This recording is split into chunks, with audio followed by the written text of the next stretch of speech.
Can I kindly request everyone to say sadhu to start the program?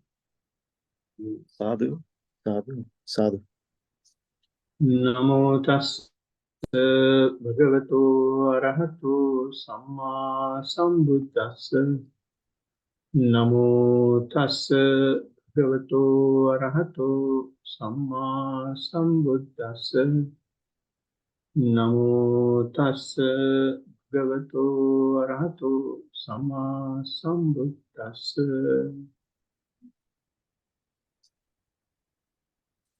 Ida bhikkhave sammaditthi sīlanuggahitā ca hoti, sutanuggahitā ca hoti, sākacchānuggahitā ca hoti, samatānuggahitā ca hoti, vipassananuggahitā ca hoti.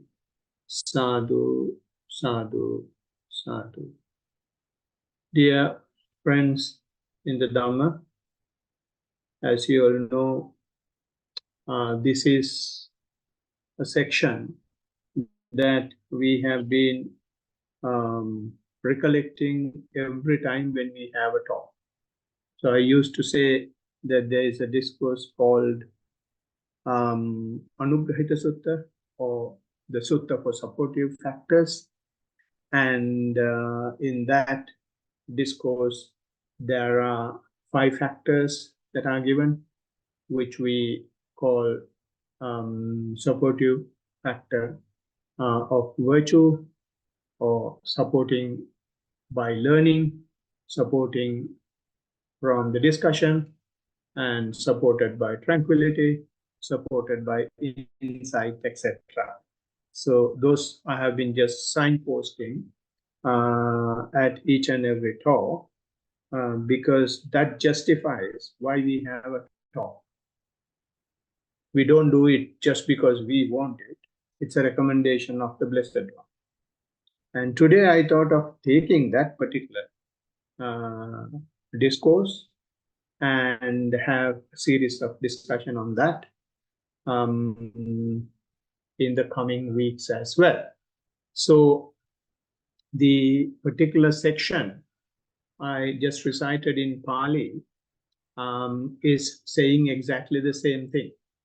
And in that discourse, the Blessed One says, monks, when right view is supported by 5 factors, it has awareness release as its fruit, awareness release as its reward, it has discernment release as its fruit, discernment release as its reward. And then after asking the question, he says, which 5? And then he is giving these 5 things. There is the case where right view is supported by virtue, supported by learning, supported by discussion, supported by tranquility, supported by insight. In Pali, we call it Sila Anuggahita, Sutta Anuggahita, Sakaccha Anuggahita, Samatha Anuggahita, and Vipassana Anuggahita. So these are the 5 things that we will have to provide for in order to have these 4 things that we just mentioned. What are the 4 things? Awareness release, and awareness and discernment release. And those are the 2 main things, awareness release and discernment release. And in Pali, we call it Cheto Vimutti and Panya Vimutti. Right. So for those things, when you support by these 5 factors, it provides the necessary right view. I will repeat that. For you to have these rewards, for you to have these results of awareness release and discernment release, you should have the right view. In order to have this right view, just practicing alone won't do. There are 5 pillars, 5 main supports that you will have to provide. And by providing those supports, you will be providing simply the right view for the awareness release, and for the discernment release.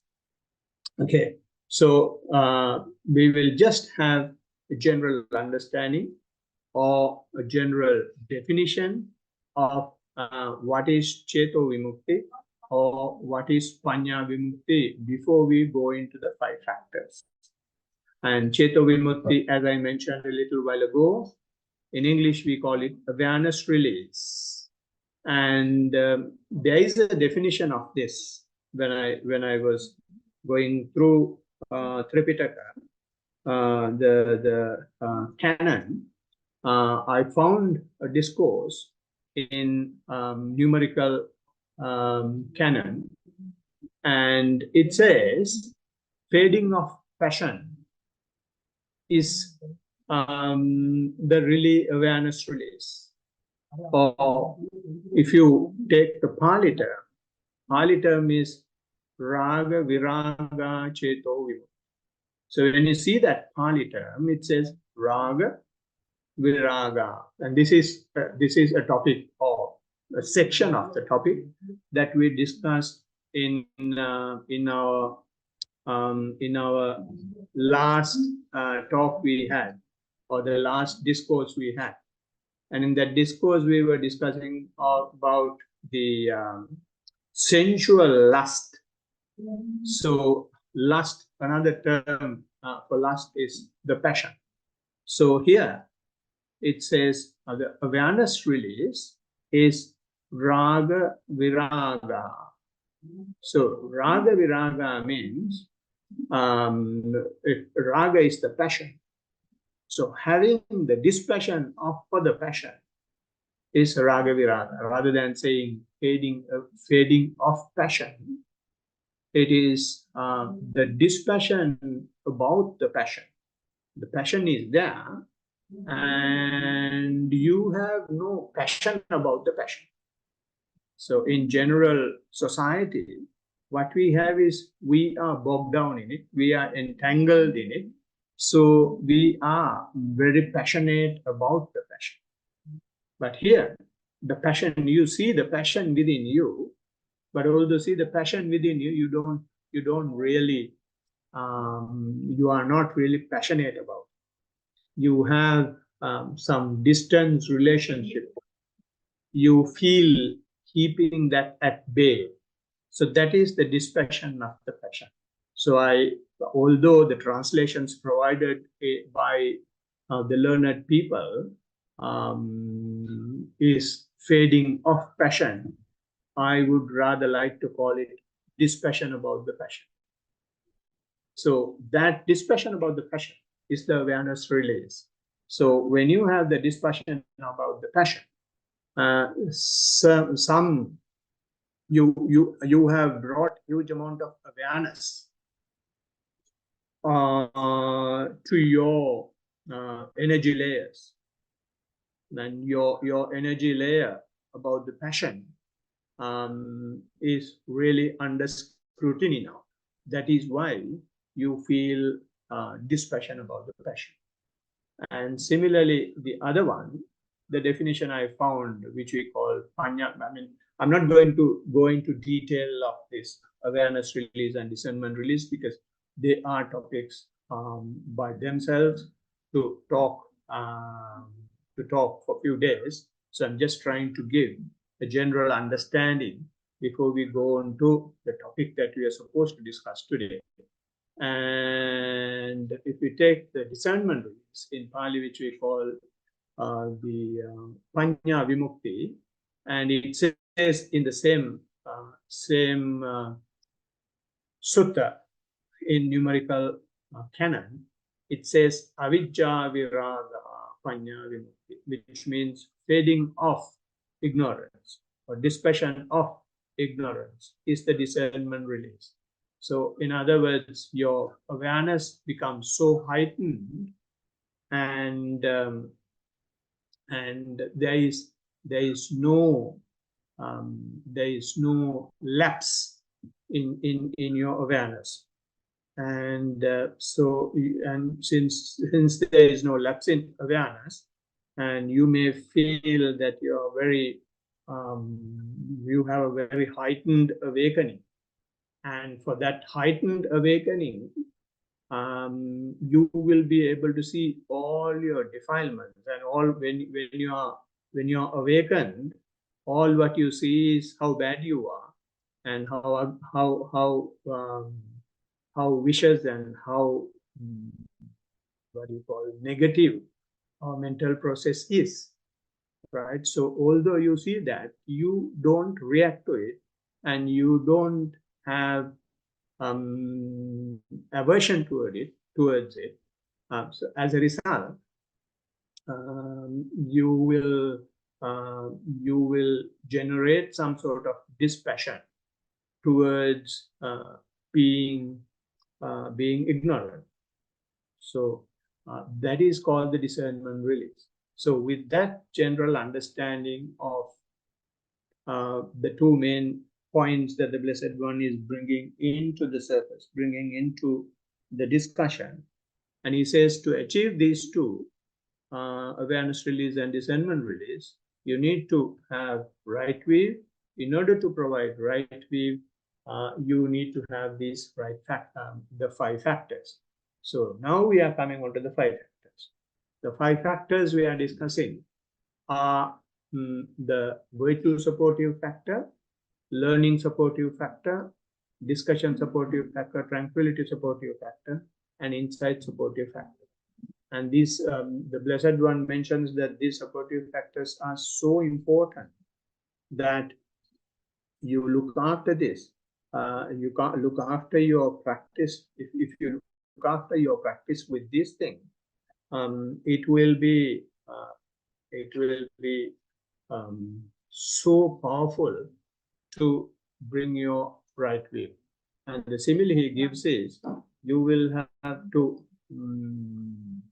it is more important than looking after a pregnant queen. When that queen was conceived with the first boy for the king.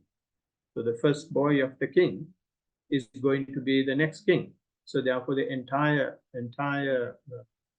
royal palace and royal systems will be geared to look after this woman, not because the woman is so important, but because the conceived child is so important. So everybody will be trying to look after the queen. Blessed One says, we will have to also look after this practice we are doing, and to look after those practice, the supportive things that we will have to give are just 5 things that you mentioned. And that looking after should be done by the practitioner, and it is much more important than looking after of a queen by the palace system. So if we take the first one, virtue supportive factor, for the discussion today, and I think everyone is aware of what virtue is. When we start the program, that is something that we do.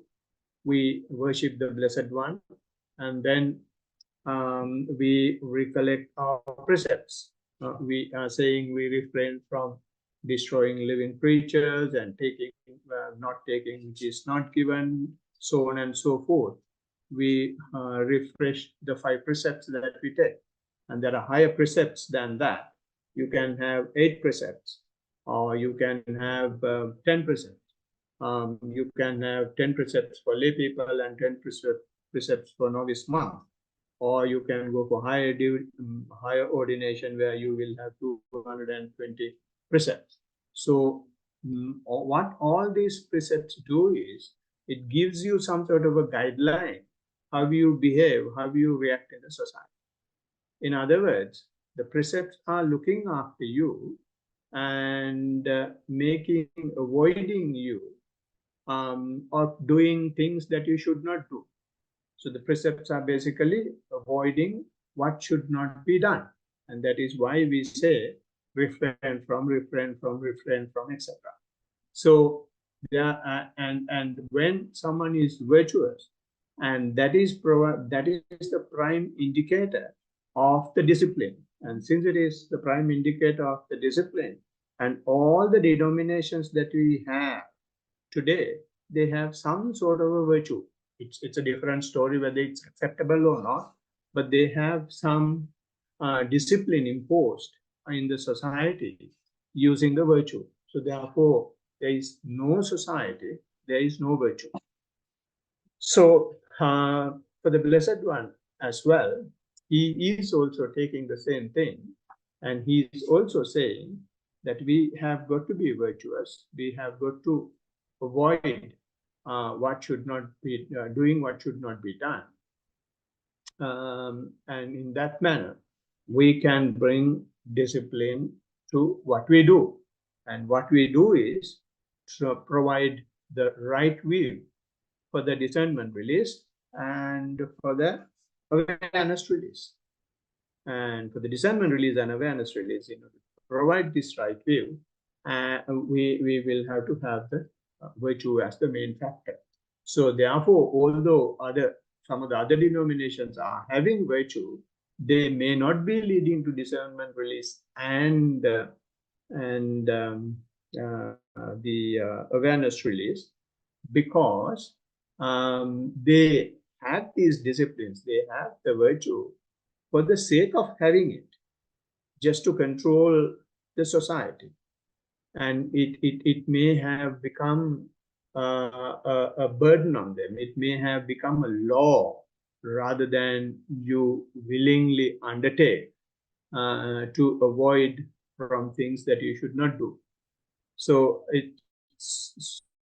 when you have a law, it is difficult to reach discernment release. It is difficult to reach awareness release, because you may not be doing it willingly, and it may not be justified to the person doing it. So therefore, when you have virtue, and that virtue should have some quality so far as the awareness is concerned, some quality so far as the discernment is concerned.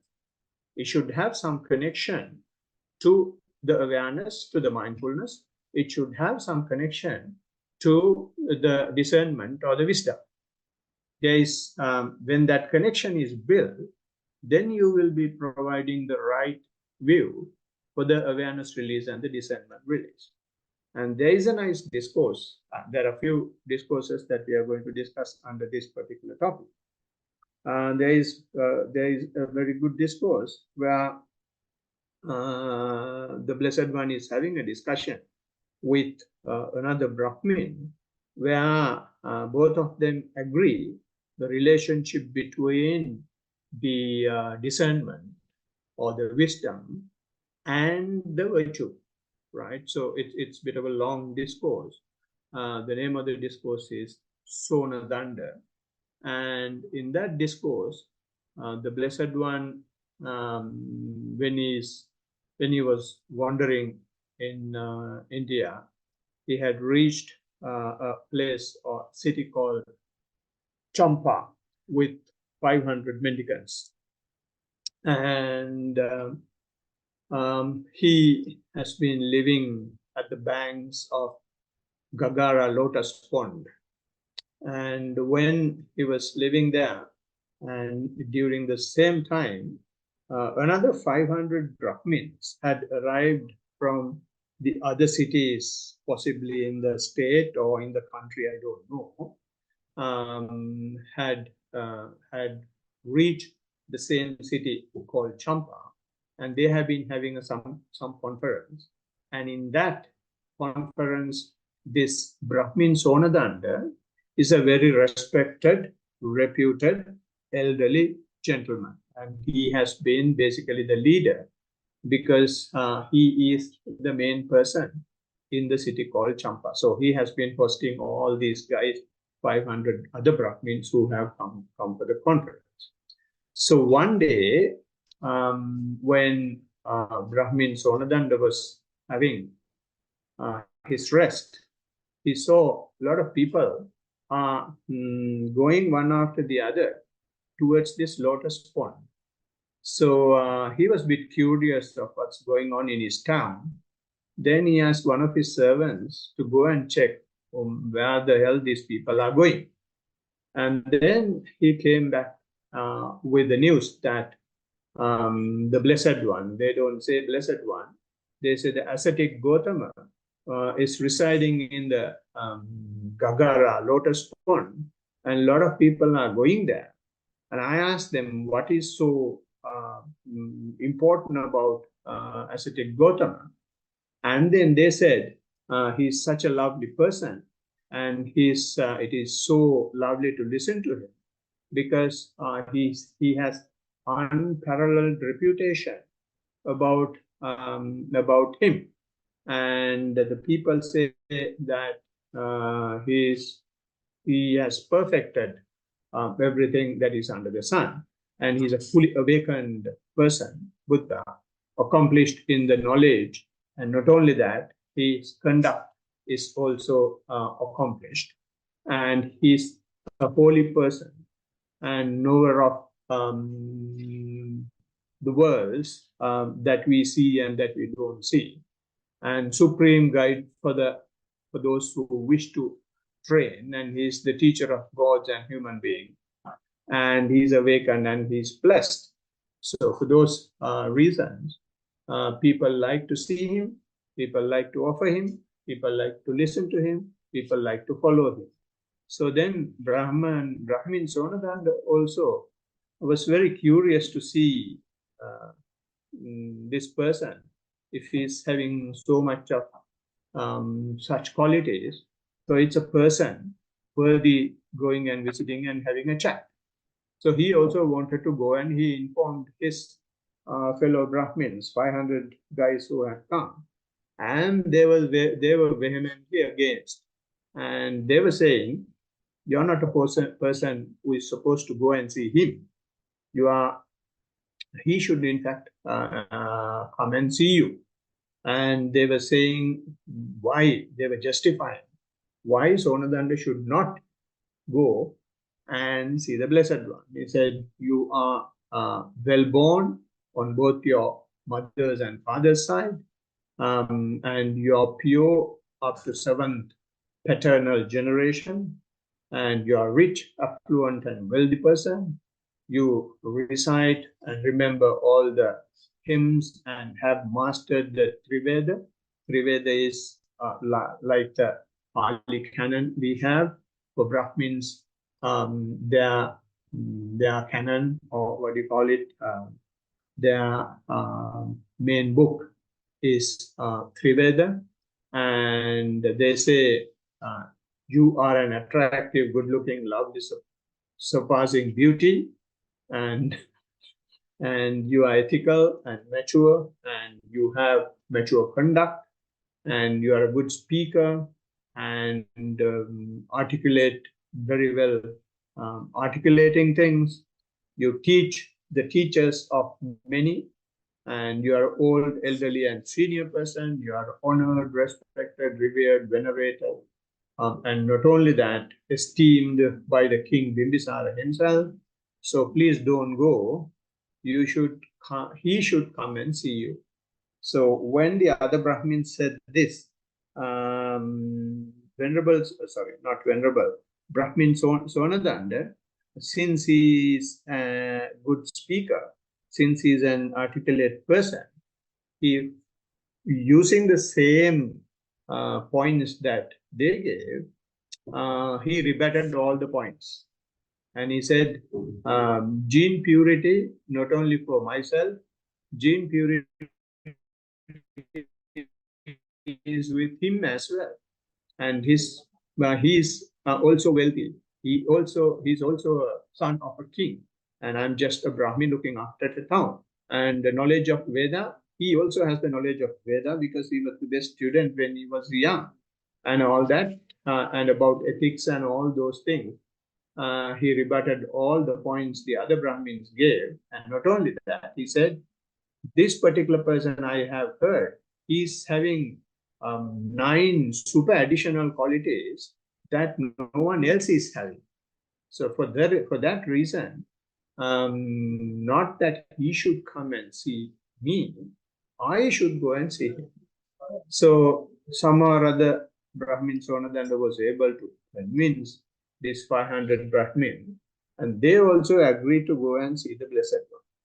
So all of them went to see the Blessed One and met them, exchanged greetings, and at the meeting, Brahmin Sonadanda was a bit reluctant because don't know what question or what discussion the Blessed One will start.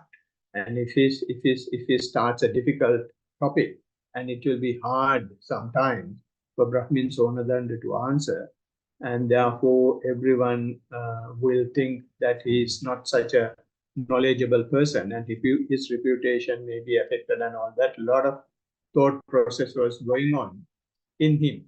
So when this happened, the Blessed One also felt that I should not put this person in trouble before 500 followers of him. So therefore, he asked a very simple question from Brahmin Sonadanda. The simple question he asked from Brahmin Sonadanda was, what makes a person a Brahmin? And he asked, how many factors must be there for a person to become a Brahmin, or factors that describes a person as a Brahmin. So then Sonadanda thought, oh, that's a very good question. And it's a question in my realm, in my knowledge, in what I know. So I can very happily answer this, and I can answer this very well. And then he answered, he said, for a person to be considered as a Brahmin, and he should be well born on both sides, both his mother's side and father's side, and he should be of pure descent. And which means there is no mix of the clans, mix of the whatever we call it. We have different sections in the society. So father is also from the same clan, mother is also from the same clan, and father's father from the same clan, mother's parents also from the same clan. So like that, when you go back for 7 generations, and there is no mix of clans, and they are pure. And this is what he says. This is what those days people consider as purity. This gene purity is what they are after. It's like, when you sometimes buy a dog, you check the pedigree. So like that, even for human beings, they see how pure the human beings are, so far as their accepted clan is concerned. So the second point he made was that particular person who is considered as a Brahmin should recite and remember the hymns and must have mastered the Triveda. So this is the second point that Sonadanda is giving to the Blessed One to consider a person as a Brahmin. And then the third point he's giving is he should be an attractive person, he should be good looking, he should be a lovely person, he should be of surpassing beauty. He should be very attractive person in simple terms to become a Brahmin, and someone who is having some, with due respect to everyone, some defects will not be considered a Brahmin in this sense. And then the fourth point he's making is he should be ethical, mature in ethical conduct. So this is the fourth point he is giving, and in Pali we call it Silavanta. And the last point he's making is he must be astute and clever person, so which we call Panyavanta. So like that, he has given 5 points that are compulsory for someone to become a Brahmin.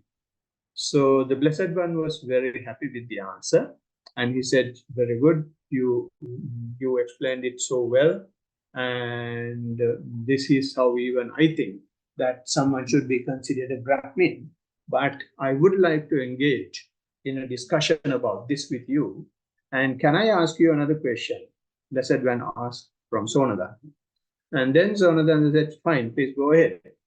And then the Blessed One is asking, suppose for any reason, when you want to appoint a leader of the Brahmin, and if you can drop any one of these five factors, which one are you going to drop? Then the Sonadanda said, sorry, this is not for bargain. Either you take it or leave it. Sonadanda said.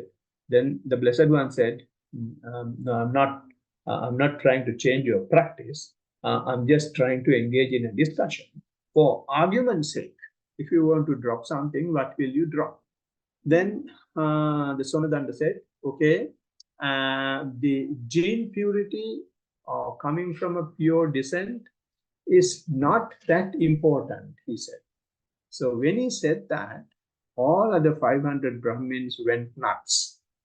They started screaming and shouting up and down, and they were blaming even Sonadanda, saying that he's going against what they believe and what the kings want him to do. And then Brahmin, being the leader of the group, being a very articulate person, he was able to talk through this, and he said, fine, this is just a discussion. Then none of our practices are going to change. Then they said, that's fine, that's good. And then everyone settled. Blessed One then asked, I want to take this discussion a bit further. And I'm going to ask another question. And the next question is, of these 4 points, which is remembering the Trivedas and being attractive and being having ethical conduct and being astute and clever, which one will you drop in case if you want to drop? Then again, the same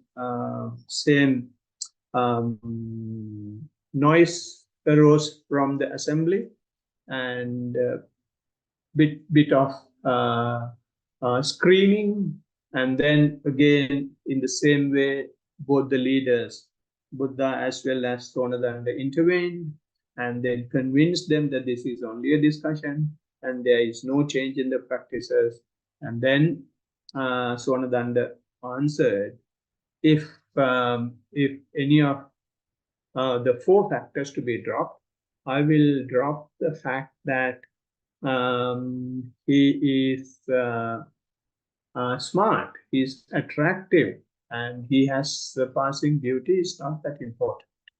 But he must have the knowledge of Trivedas, he must be able to recite all the hymns, and must have mastered the Trivedas. And he should be ethical and he should be astute.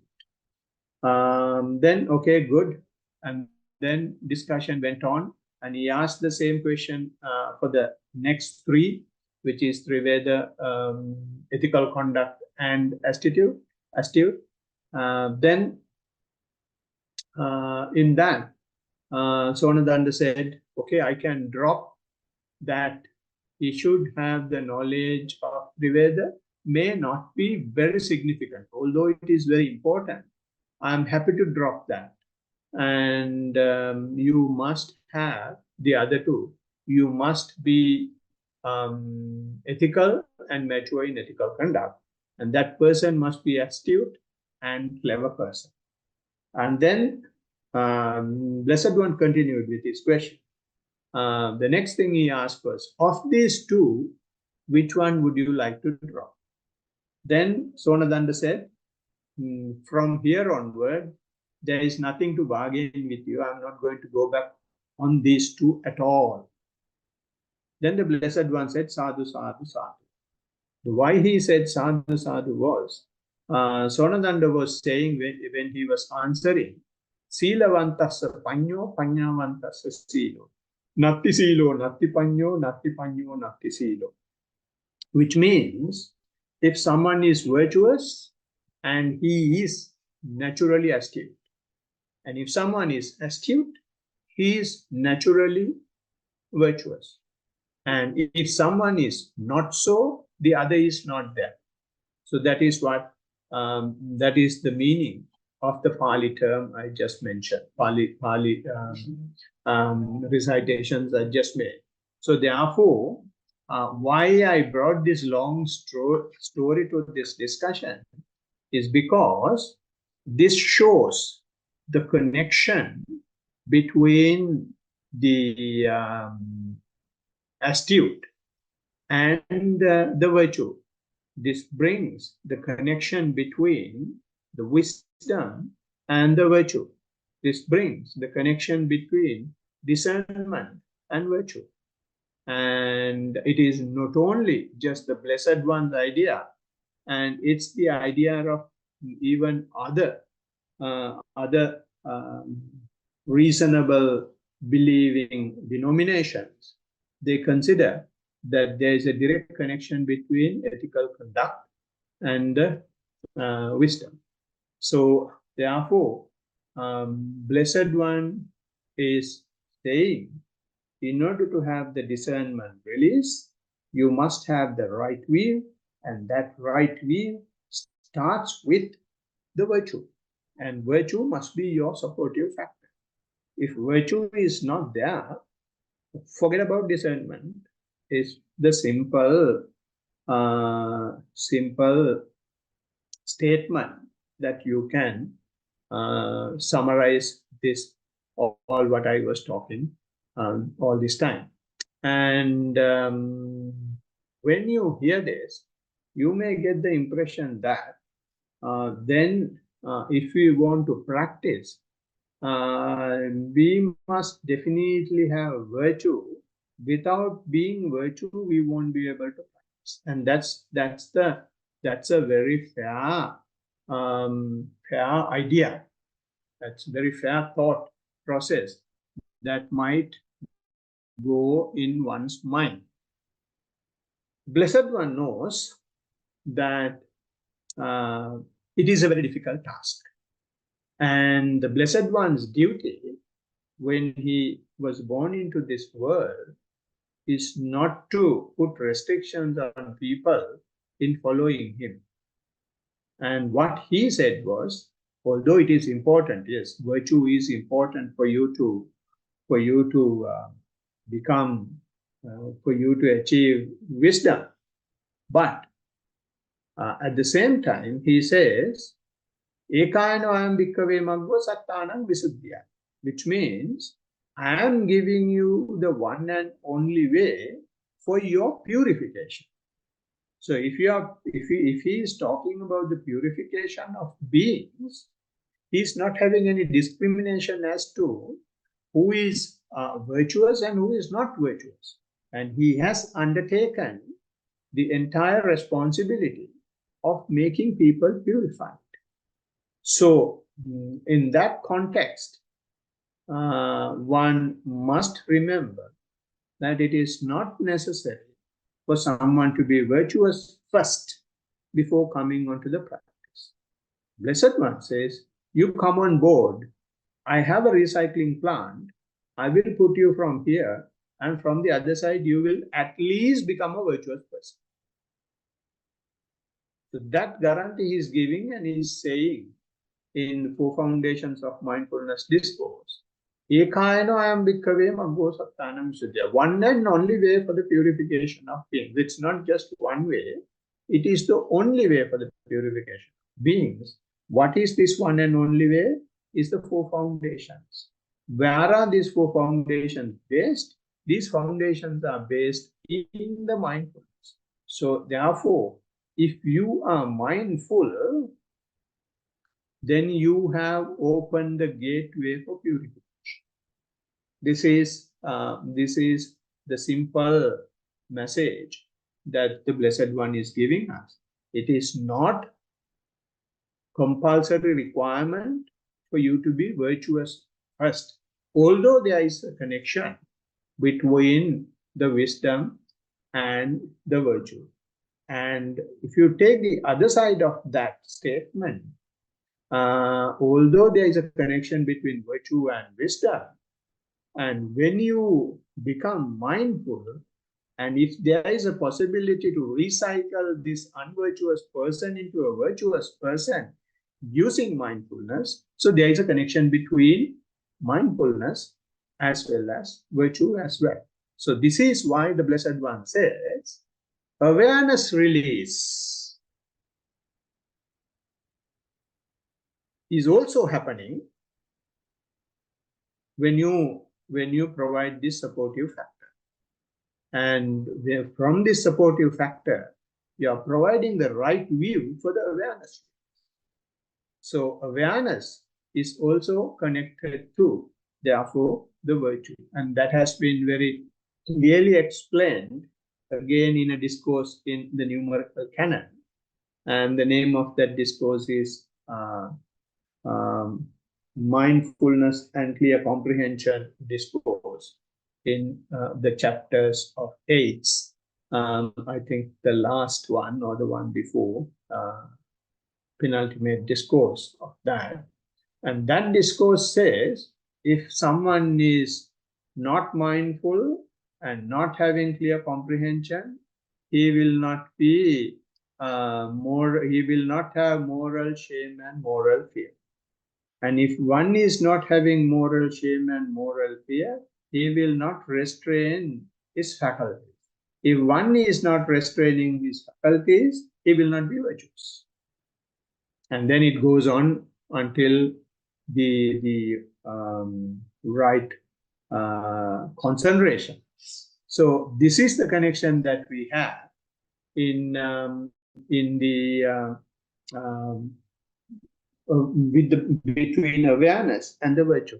So if you don't have awareness and the clear comprehension, you will not have moral shame and moral fear, no moral shame, moral fear, no restrainment of faculties. And if there is no restrainment of faculties, you are not virtuous. And on the other hand, if you do have, if you are mindful and clear comprehending things, then you will be feeling, you will be having moral shame and moral fear. And if you're having moral shame and moral fear, then you will try to restrain your faculties. And when you restrain your faculties, you're a virtuous person. I'll give you a nice example. I'm not quite sure whether I have given this earlier. When I was a layperson, I went to Canada to see my brother. And in Toronto, there are about 30 of my university friends living. And when I went there, and they came to know that I have come, and they organized a dinner, or not a dinner, a lunch for the family. And then, when they ask for the lunch, they ask us to come about 9 o'clock. Lunch is around 12:31, but they want us to come at 9:30. So we went in the morning, and it's the usual arrangement: cans on one side, bottles on one side, and chilled ones on one side, and chilled ones on one side, and all mixers on one side. And it's table full of liquor, beer, and meat, all things that is necessary for the party was there. And then when the bottle was going around, and it came to me, and then I said, sorry, I will have to pass it because I'm not taking any alcohol anymore. And everyone was alarmed to hear that, because I met these guys after about 35 years, and it was not the same person that they knew 35 years ago. And they started asking, what the hell happened to you? And then I started explaining that I'm practicing mindfulness and all that, blah, blah. And some people in the group were a bit interested in listening to what's happening and what is mindfulness and what benefit it has and things like that. And we were discussing for about 1.5 hours about that topic. and the bottle did not move any further than me. And the guys who had taken, filled their glasses, except for two people, all other people went and emptied that into the sink. So what I'm trying to tell you here is that just listening to some random talk about mindfulness for 1.5 hours, and people were feeling the moral shame and moral fear, and they restrained their faculties in that few minutes, and they were virtuous in that few minutes. So they went to the extent to throw the alcohol away after the talk. So that's the power that they have not practiced mindfulness. Just listening, it happened. And you may have experienced many things from your own lives. When you become mindful, how moral shame and moral fear come into the picture and shape you a proper person, shape you a well nurtured, cultured person. And there is another story. Those days when I was a layperson, I was going to Melbourne on a monthly basis to do a 1 day mindfulness session. And in that session was organized by one of my friend who was in the university, and he was of course 1 year senior to us. Such a bright case, but his name was Drunk Abe. His name was Drunk Abe because every day, every time he's drunk. But such a bright case, and he has a first class award was given to him. But his name was Drunk Abe, and he was doing that even when I met him in Melbourne, organizing my mindfulness thing. And the first thing he came that night was, Amaranath, I have this bad habit and I'm still doing it. What do you tell me? Then I told him, okay, I knew you, and I know that you are still taking, but don't think that what you do is a hindrance to this or is an obstacle to practice mindfulness. You practice mindfulness while having your liquor, while having your shot. You practice mindfulness and you break the process into semi-processes and semi-levels, semi-stages, and start labeling each stage. Touching the ball, you label touching the bottle, not the ball, bottle. And then pouring the bottle, you label it. And when you feel the smell, you label it. And when you drink, you label it. When you feel that burning sensation is going in on your tongue and in your heart and in your tummy, you label it and observe it. And then I asked him to do it that way. So after about 6 months, he told me, Amaranath, last Saturday, I gave a dinner in my house for the first time without liquor. So that's the change that we are talking here. When you are mindful, no matter whether you are a virtuous person or unvirtuous person, you will be purified. That responsibility the Blessed One has taken, and even after 2,600 years, it is still working.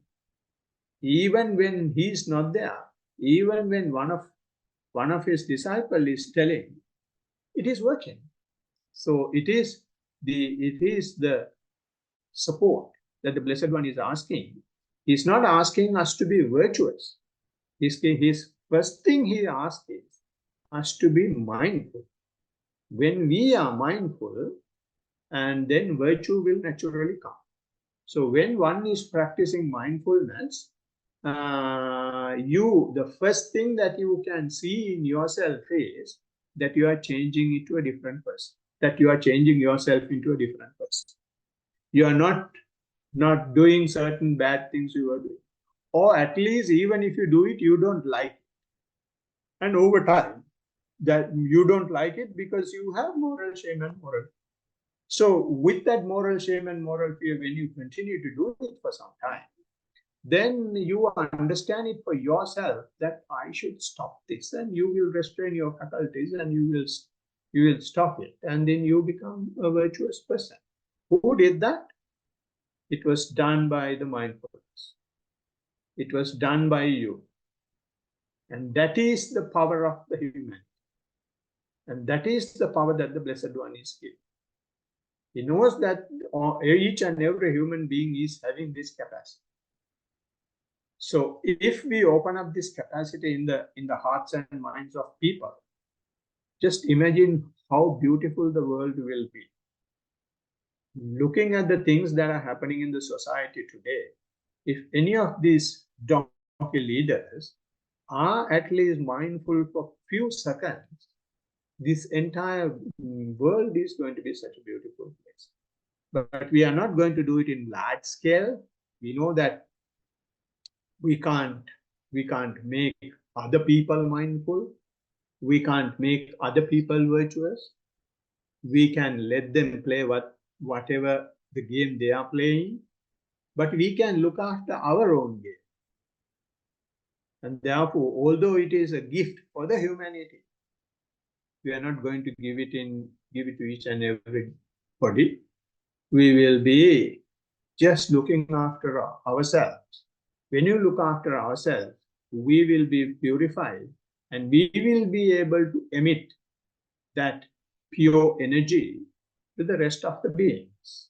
And then some beings will be able to suck that and absorb it, and they will be in the same vibration layer.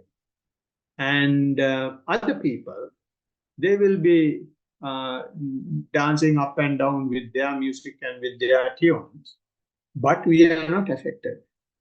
So we will be able to live such a purified life simply because of the support of the virtue. So if when your practice is going up, when your practice is improving, so this is a very good benchmark that you can see whether I am becoming a more virtuous person. If I'm not at least restrain myself in my physical and verbal deeds, that is the meaning of virtue. When someone is virtuous, you restrain your physical and verbal deeds. And when you are restraining your physical and verbal, although you are not restraining your physical and verbal deeds, but if you feel that it is not the right thing, then you're on the right path.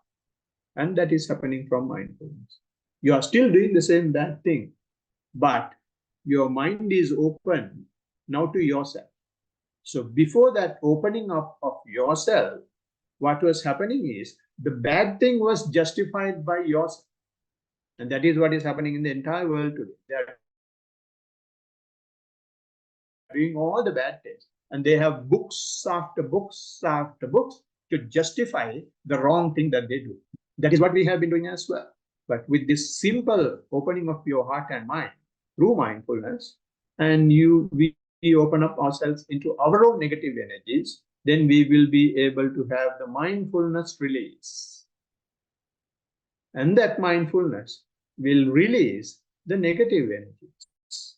And releasing of such negative energies, when that is happening, if you are not scared, and if you are able to keep on observing, then that will become a wisdom for you.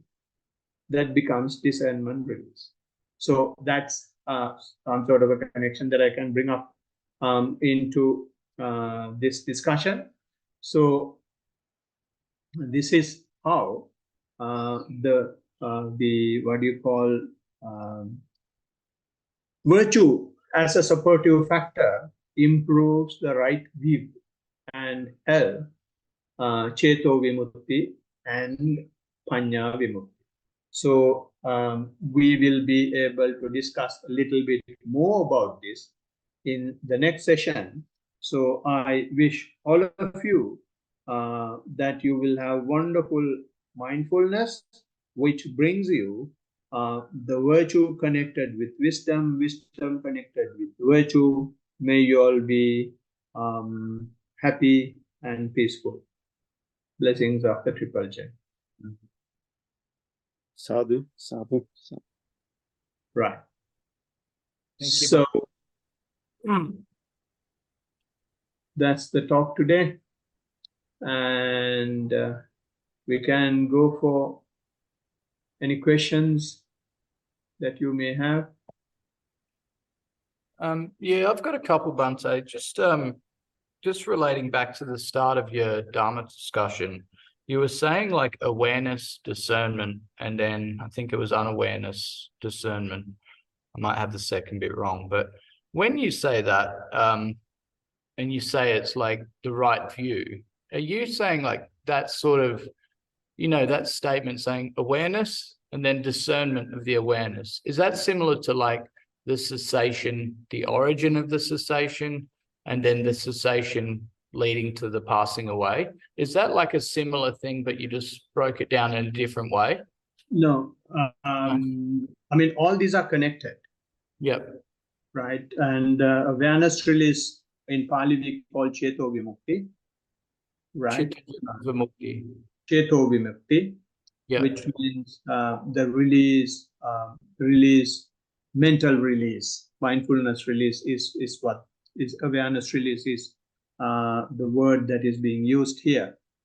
So Vimukti means release, essentially, Yes. does it? Yes. So Panya, okay, so that's like wisdom release. Now I see. Yeah. So this is what I mentioned at the end of the talk. Yeah. So in this manner, when you are able to purify yourself, when you restrain yourself, when you restrain your faculties, the energy that is required to activate those faculties are no longer required in your system. Okay. And that release may happen. Right. So that negative energy release may happen. So when that is happening, that is the purification of the mind, because you are restraining your physical and verbal doors, and then the mental door is also getting purified. So that is Cheto is the mind. So the mind is also getting released. Yep. Right. So when the mind gets released, this is something that you may not have experienced in your eating and drinking and seeing things and smelling things. This is completely a different experience. And you may start jumping up and down. What the heck is happening to me? Then you don't go to discernment release. Then it doesn't become a wisdom. It becomes some sort of a problem. And some people go and meet doctors, and some people go and meet other ascetics to see whether there is any what do you call mysterious way of handling these things, or whether someone has possessed me, and all sorts of nonsense will come. Yeah. And those things are happening. Although you have the mind release, Cheto Vimukti, it has not gone to the discernment release level. For them to go to discernment release level, you should provide the right view about what is happening. Yeah. So to provide the right view, the most important factor, the starting factor, is the virtue. It's one supportive factor. Yeah. So if you are virtuous, sorry, Bhante, would you also say that virtue, like virtue is kind of like, like faith in the spiritual faculties to a certain extent? No. Just faith in the sense that, you're going to refrain from, such and such a thing. Isn't that like a sort of form of faith as well, like in the spiritual faculties? Like virtue obviously has more of an extended... I mean, a lot of people do it. This is a good point. A lot of people do it because of the faith. Yeah. All the denominations are doing it because of the faith. Yeah. But Buddha's request is, don't do it because of faith. You restrain yourself and see it for yourself. Yeah, you have to put it into action, don't you? Yeah. So virtue means restraining your physical and verbal is only. Yeah. Right. So your mind maybe will still be the same vulgar mind. Yeah. But if you don't do things and say things which are bad, then you are a good person. Then you are a cultured person. But inside, it's boiling. So that's like right intention kind of thing. Yeah. Yeah. And so let me just get this right, because Viveka, I haven't really heard. So Chitta Viveka and then Panya Viveka, they were the two? No, Chitta Viveka is different. Chitta Viveka means is mind. Huh? Chitta means mind. Chitta is the mind. Yeah, and then Panya is the wisdom. Yes. Okay. And this Viveka is another stage of going to the release. Another stage of going to the release. Yes. Then in your practice, you should have Chitta Viveka. Yep. And with Chitta Viveka only, it starts progressing. So all these are connected. Yep. Yeah, all these are connected, and it may have a linear relationship or may not have a linear relationship. We can't simply say, this happens after that and this happens before this and all that. We usually, when we are preaching, we do in order to convince it. But in your practice, it may not happen in the same way. But if you practice for a long time, you may see some sort of a linear trend instead of a linear relationship as such. Yep. Excellent. Thank you, Bhante. I appreciate that. Everyone, Saranai. Yes. Your friend is here and he's having questions. Alex, you got anything? No, Alex hasn't got anything.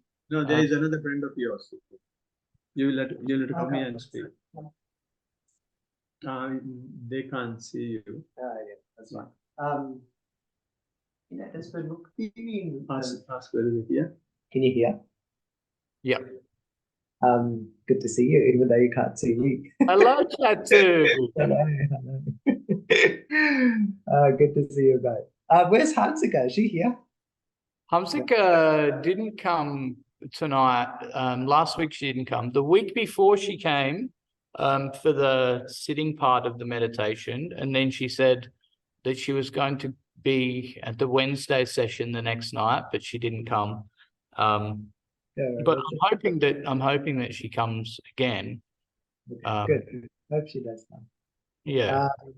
Sorry, the question I had about there is Vimukti. Is that, I thought it means, when you say it's a release, is it also liberation? It is, another term that we are using is liberation. Okay. Yeah.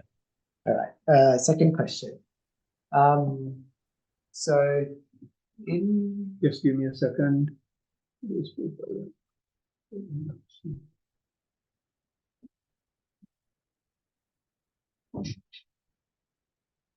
Right. Ask whether they can. Can you hear us? Yeah, we can hear you. It's just a little bit muffly, but yeah, I can hear you. It's fine. Yeah. So the second question I had was, when I gave my last report, basically what I said was I was just going to do walking and sitting, walking for the sake of walking, sitting for the sake of sitting. So I just go and walk around like a madman and sit down like a mad, like this pointless sort of sitting thing. And I feel that because I had to present some reports to Bhante Dhammadeva as well, I feel when I do walking and sitting like this, even I'm not trying to be mindful. When I do this type of walking and sitting, I just go and walk and I go and sit. Is that correct?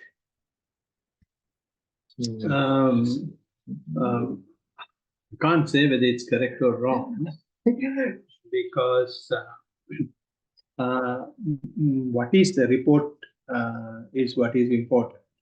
I mean, basically, when we practice mindfulness, what we say is, you just walk, just sit, and give the observations. That observations only will tell us where it is going. So therefore, without observations, there is in mindfulness there is nothing correct and wrong. Right? So it's only from your observation we will have to see what character type and how it is developing, what sort of spiritual characters, qualities you have, and whether it's taking a right turn or a wrong turn. Those are the things that we are usually looking for. So for that, no matter what you do, but observations are imperative. So the reason why I asked this question, I'll give you the report that I gave Bante. And I asked the question directly to Bante. Can I just, will make sense? I skip out a lot of it. Mindful walking. I continued running an experiment I started, where instead of pursuing areas of space, I just walk up and down with no intent. There are many things happening when walking like this, but also at the same time, absolutely nothing happening. I don't see too much difference between just walking up and down with no intent and mindful walking. Mindful sitting. I did the same thing in sitting, where instead of remaining in an area of space, I just sat down with no intent. Here too, I observed many things happening, but at the same time, absolutely nothing happening. I don't see much difference between just walking with no intent and mindful sitting. Question. I have a choice in the practice to do walking and sitting mindfully, or to just walk and sit without any intent, not even intent to be mindful. What should I be doing? So I asked the question directly to Bante. He didn't give me a direct answer. So what did he say? He gave a long, very philosophical answer, but he didn't answer my question. It's like, can I do this? Yeah, no, from his answer, what are the points that you picked up? So he says something like, and it's a shame because I couldn't record it. No boundaries between you, me, like two people, plants, and yourself. And he just said, just facilitate the practice, and if the boundary keeps expanding. That's the only notes I got down. Yeah. It was a very long and a very wise response, but it didn't answer my question. So now I'm stuck. Yeah. So what's the question? The question is, I don't think so. Previously, I practiced all this mindfulness, and I threw everything I knew in the bin, and now I just walk up and down and sit. So for me, I feel like I'm not even trying to be mindful. I'm just doing this like sort of exercise routine and sitting routine. My question is, am I okay to do that? And am I not being mindful? Yeah. Yes. Okay. So now it's very clear. You can't say that you are mindful. You can't say that you are not mindful either.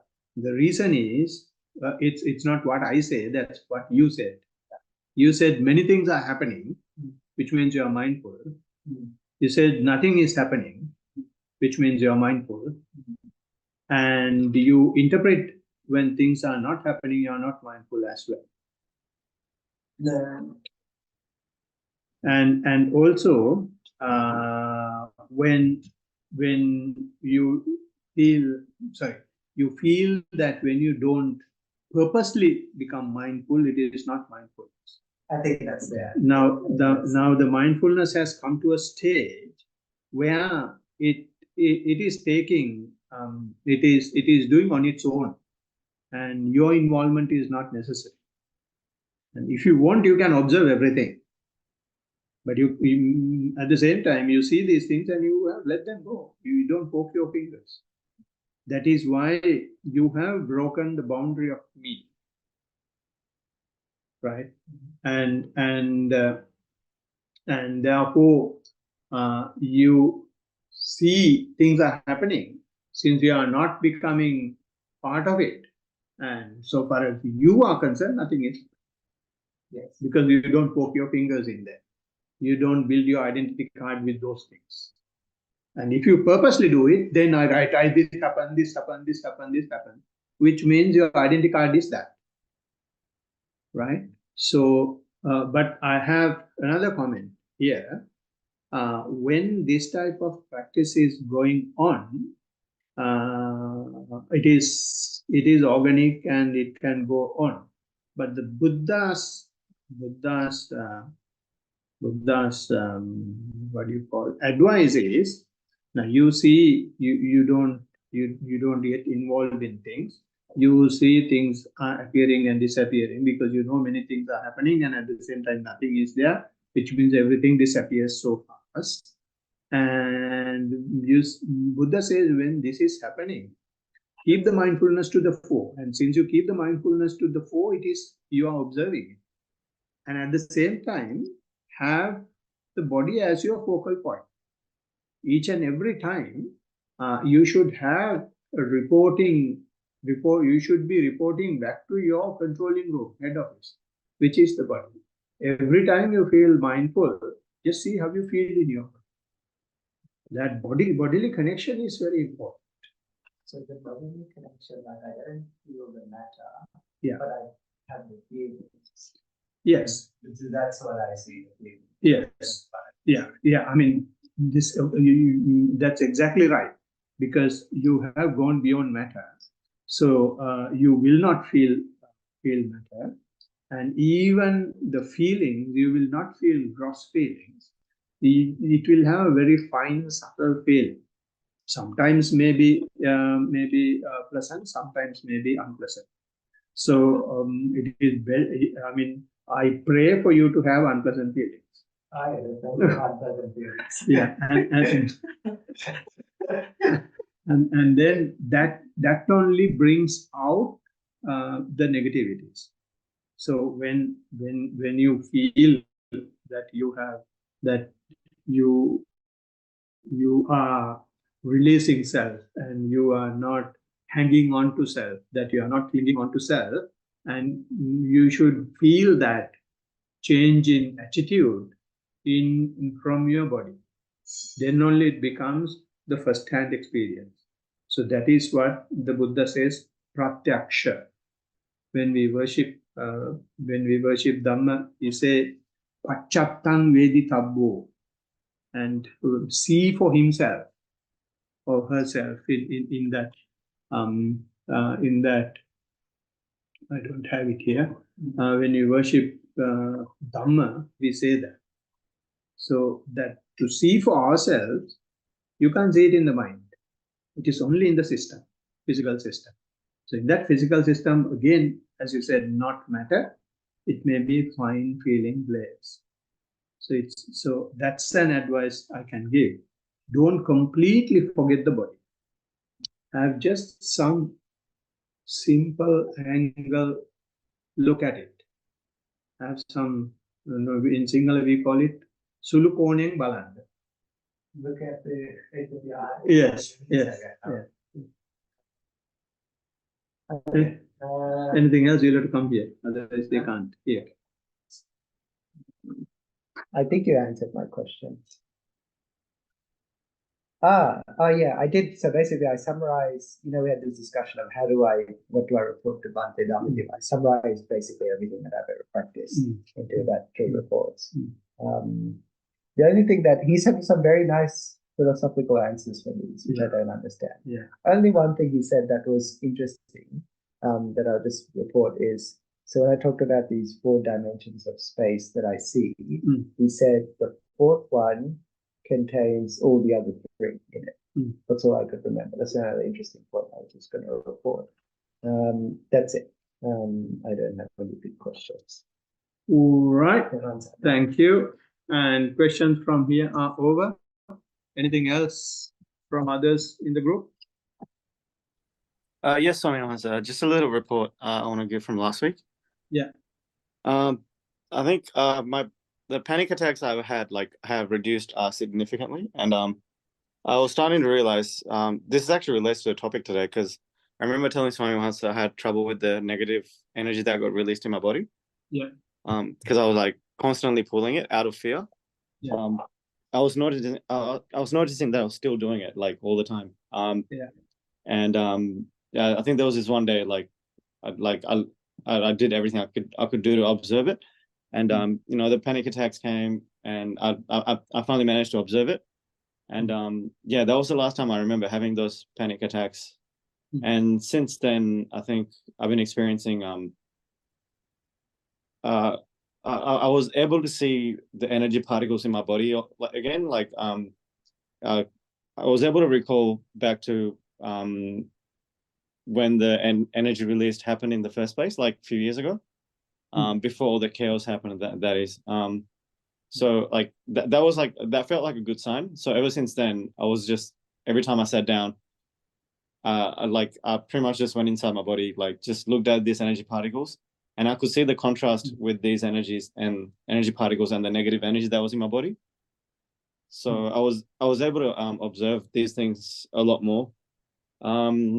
There was a couple of days when my movement, it wasn't too scary, but there was a couple of days where my movement got very restricted, so I couldn't do anything. So I literally had to just sit down, and it was kind of scary at the start, and I just felt stuck. I couldn't even get up. So I just observed that. I just told myself, oh, I'm just stuck right now. This just happened twice. The first time it happened, it was really scary. But second time, I just observed it, and like it just passed. But yeah, I think apart from that, oh yeah, the cravings, they come and go. I think I used to be scared of them, but now like I'm able to observe them a lot more. So they come and they go, like so I just let it happen. Like I think literally like a few weeks ago I was like really scared of them. But now I just watch them happen. They're still there, but like I think I have more control over them. But yeah, that's about it. Right. Good. You said you're pulling negative energies. Yeah, it's from like my waist area. Like I don't do it anymore. As soon as I stopped pulling it, yeah. Are you pulling it, or is it happening? It was happening. It was naturally happening. At first I observed that natural like happen, like, and then slowly I was able to like get my observation back like a lot more. Yeah. So I was watching myself pull it pretty much when I first noticed it. Yeah. So don't do it intentionally. That's what I want to arrive at. If it is happening, let it happen. Yeah. Just see it something of not yours. As if you look at your body, whatever happening within you, as if something happening to someone else, a third person, right? So that's one thing. The other thing you said, when you have this panic attack and negative energies, are you still scared? Not anymore. Right. So you're not scared, and you are able to observe them now. Yeah. So do you like they are not happening, or no, of course not. No, like there was like a little thrill I got out of them as well. Yeah.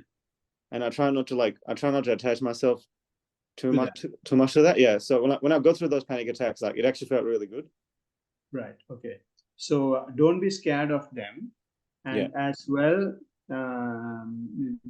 don't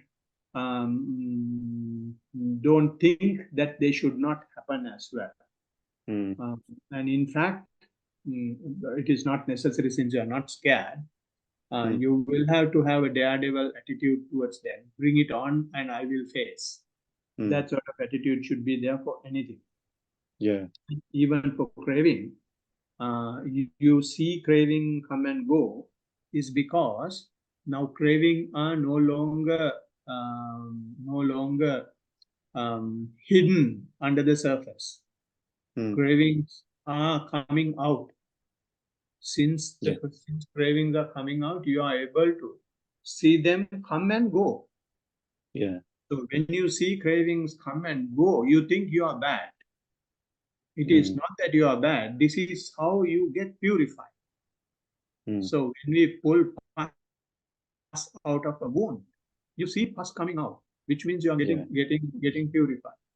So it's we have, unless we have this discussion, we have a misinterpretation, we have a wrong view that cravings are still there and I'm now worse than I was. It's not the case. These things were there even before, but you didn't know, you didn't see. Now you see them because they are coming out and they are evaporating. So therefore it's a good thing that is happening. And you said you were scared. Now you are no longer scared. That's a good point. And again, don't be afraid of them. Have the daredevil attitude. Bring it on. I will face. And you said you can take them under control, which is not what we should do. We are not trying to take anything under control because we don't have anything under control.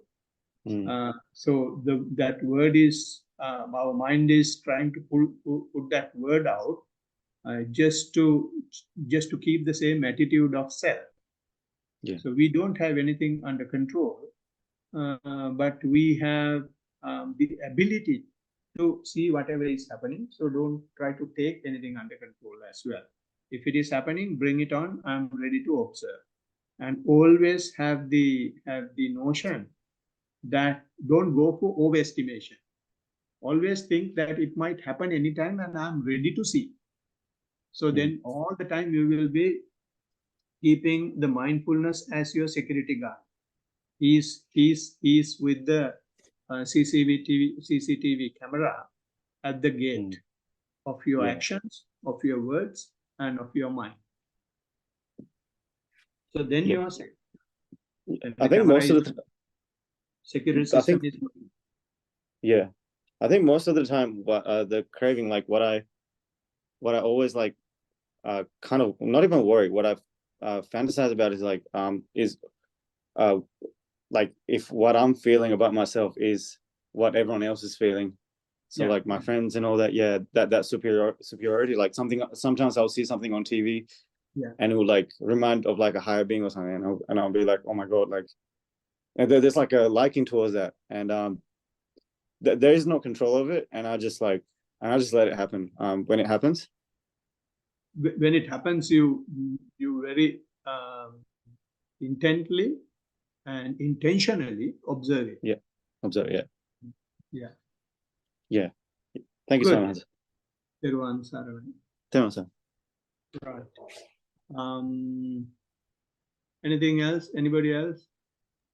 Bhante, just one thing. Next Tuesday, I'm actually going away. I've got a week off of work. So I'm going to Bribie Island for just like 3 or 4 days, but it lapsed on the Tuesday.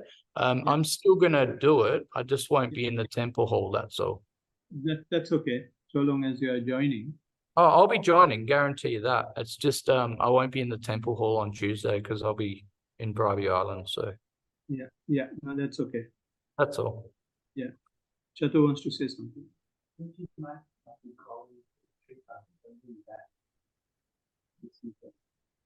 This weekend, I'll be back on Tuesday, I think.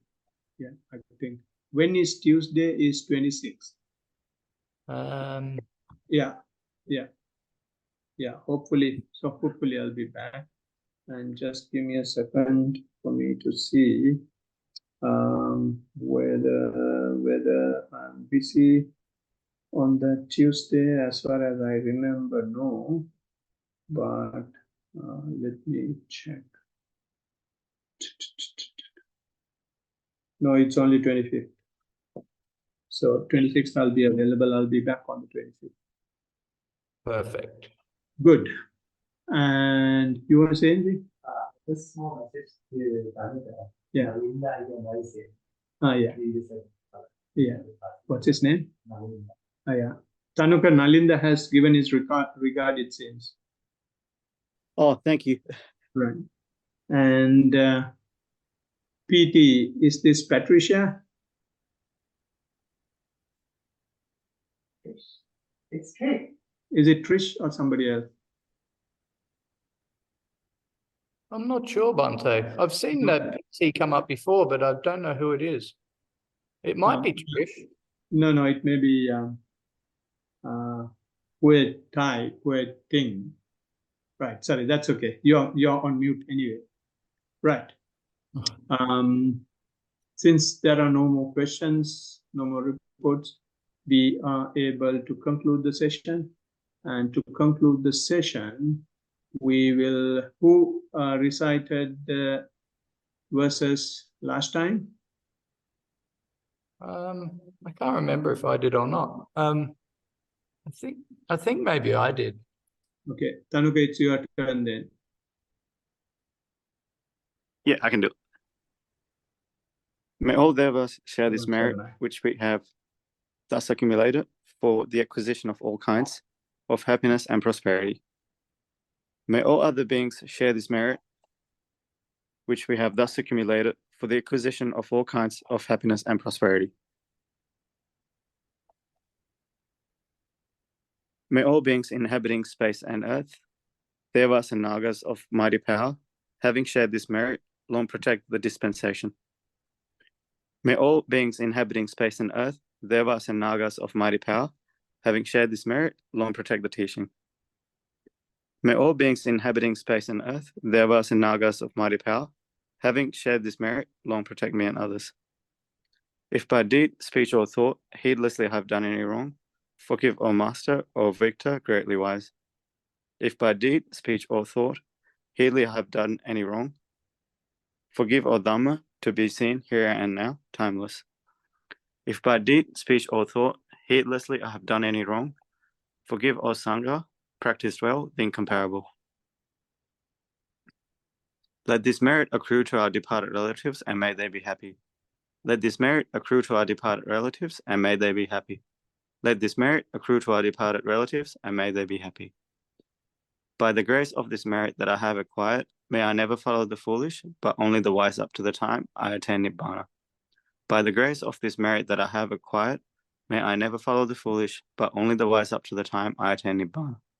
By the grace of this merit that I have acquired, may I never follow the foolish, but only the wise up to the time I attain Nibbana. Sadhu, sadhu, sadhu.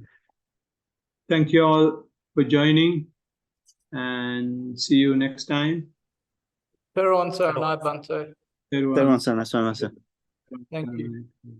Everyone, Saranai. See you, Dennis, chat. thank you. Yeah, bye bye.